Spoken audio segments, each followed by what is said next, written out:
જ્ઞાનદાન સ્વામી આપણને કહે છે કે સર્વ કરતા તો ભગવાન છે. આટલું જો આપણા જીવમાં દ્રઢ હોય કે જે કરે છે ભગવાન જ કરે છે, આપણે નથી કરતા, તો એ પ્રમાણે આપણા જીવમાં વાંધો ના આવે. પણ હું કરું છું એ અહમ આવે તો માણસ પડે. આપણે કરતા જ નથી, આપણા થઈ શકે એવું નથી. અંદર પરમાત્મા બેઠા છે તો આપણે કાર્ય કે અહીંયાથી પરમાત્મા ચાલ્યા ગયા તો પછી તમારા હાથ પગ ચાલવાના નથી, મોઢું પણ વાણી પણ બોલવા નથી, આંખે દેખાવાનું નથી. એટલે આપણે જેને કે હું કરું છું મારી શક્તિથી, મારી બુદ્ધિથી, મારી આવડતથી બધું થાય છે એવું છે જ નહીં.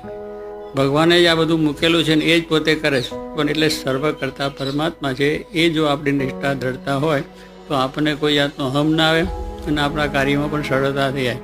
પછી એ કાર્ય આપણે સારી રીતે પ્રયત્ન કરવાનો છતાં નિષ્ફળ જઈએ તો એમાં પણ સારું માનો, કારણ કે એમાં પણ આપણે સારું માનવાનું છે કે એ કાર્યની અંદર આપણને ઘણી મુશ્કેલીઓ પણ આવવાની હોય એટલે